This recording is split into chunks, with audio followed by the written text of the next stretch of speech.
आप देख रहे हैं अमेज नाउ।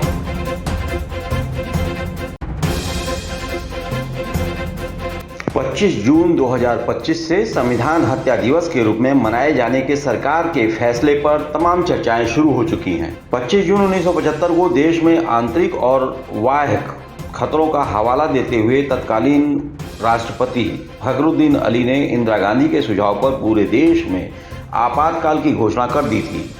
रातों रात पूरे देश के तमाम विपक्षी नेताओं की गिरफ्तारियां शुरू हो गईं, जिसमें अटल और आडवाणी को भी जेल जाना पड़ा था। वास्तव में भारतीय लोकतंत्र की इस घटना को काला अध्याय कहा गया।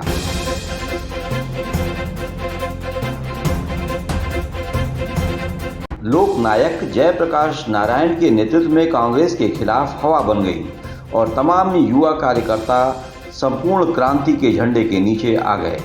लोकनायक जयप्रकाश में आस्था दिखाते हुए देवरिया जनपद स्थित एक परिवार के युवा सदस्य गुरु प्रसाद त्रिपाठी भी इस लड़ाई में कूद पड़े।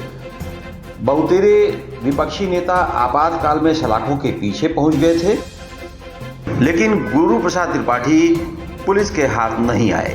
पिछले 10 सालों के मोदी सरकार के कार्यकाल को स्वर्णिम भारत का विकास मानने वाले गुरु प्रसाद त्रिपाठी से हमने उनके आवास पर मुलाकात की और इस समय चल रहे संविधान पर बहस के मामले पर उनसे उनकी प्रतिक्रिया जाननी चाहिए। बिंदास भाव से उन्होंने संविधान हत्या दिवस के नामकरण पर अपनी आपत्ति जताई। उन्होंने कहा, संविधान की हत्या नहीं हो सकती, अलबत्ता आपातकाल संविधान की धारा भंग की घटना है, इसलिए इसे संविधान हत्या दिवस कहना उचित नहीं, इसमें संशोधन किया जाना चाहिए। क्या बात कर रहे हैं? तो सच ये है कि वह संविधान का की धारा जो चली आ रही थी उसको भंग करने का दिवस है। तो हमें ठीक शब्द जब उपयोग करेंगे तो हम इतिहास भंग दिवस उसे कहना चाहिए। अच्छा, संविधान नियम कानून की हत्या कभी नहीं होती है। धारा 302 की हत्या, इसका क्या मतलब?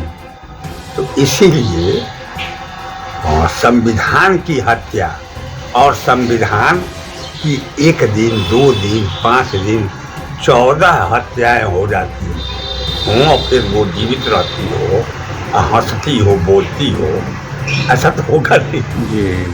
तो इसलिए संविधान की हत्या दिवस नहीं, वह संघीय लोकतंत्र की धारा को भंग किए जाने की घटना है, इतिहास भंग की घटना है। धारा भंग कहा जाए, इतिहास भंग कहा जाए, लोकतंत्र का जो करंट है उसको भंग किया गया है, हत्या नहीं। लेकिन ठीक है, उन्हीं अर्थों में ये कहा जा रहा है जी, तो हम उसे मानते हैं, उसको वो लोग ठीक कर रहे हैं जी। संविधान हत्या बहुत अच्छी बात। आपातकाल लागू होने के बाद से तमाम विपक्षी नेता गिरफ्तार हुए। आप तक पुलिस नहीं पहुंची? क्या भूमिगत थे? तीनों लोग भूमिगत थे, ऐसा कुछ नहीं है। हम तो बिल्कुल भूमिगत नहीं थे।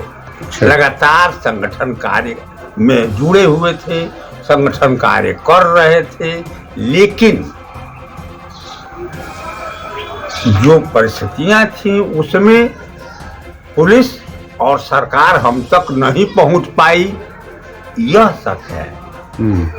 और जुलाई 1976 तक वो हमें नहीं ले पाई, नहीं गिरफ्तार कर पाई।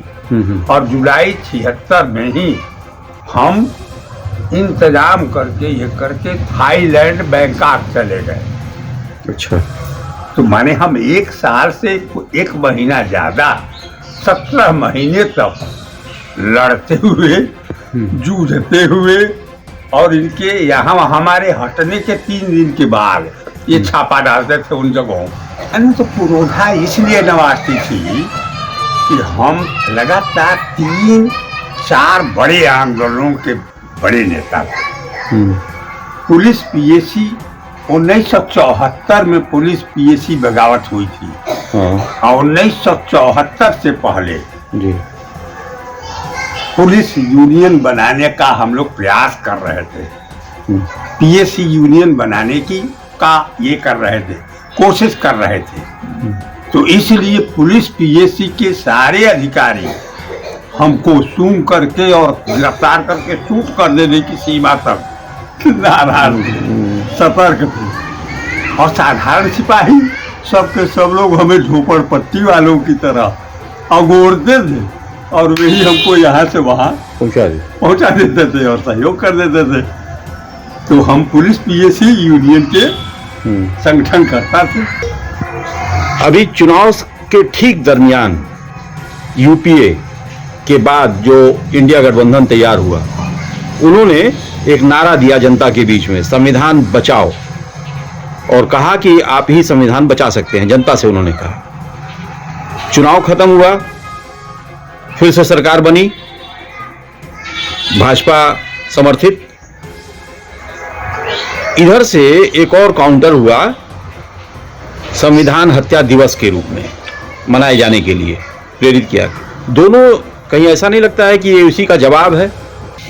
ठीक है, ये 14 से 24 में जी 14 से 24 तक मोदी जी द्वारा और भाजपा द्वारा और भाजपा गठबंधन ये एनडीए अलायंस द्वारा एनडीए अलायंस ने जो काम किया और जमीन से लेकर के आसमान तक, गांव के गली से लेके और मोहल्ले से लेकर के और सारे दुनिया भर के सारे शहरों में जो इज्जत बढ़ी, भारत की जो हिम्मत बढ़ी, उन सब के कारण से विपक्ष इतना घबराया हुआ है कि वह अपने हर शब्द पर, हर बात पर बिना मतलब भी संविधान खत्म हो जाएगा, संविधान बदल दिया जाएगा, संविधान को जला दिया जाएगा, चारों तरफ किरासन छींटा जा चुका है।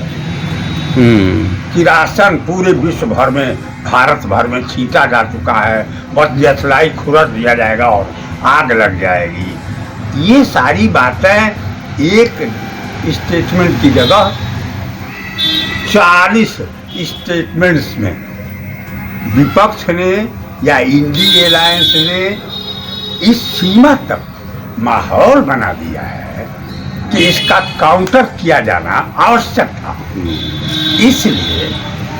इसलिए 24 में ही और 18वीं पार्लियामेंट की पहली सभा में ही इसको रखा, यह बात प्रस्ताव के रूप में लिया गया कि संविधान भंग दिवस 25 जून 1975 जो आपातकाल लागू करने का दिन था, उसको मनाया जाएगा।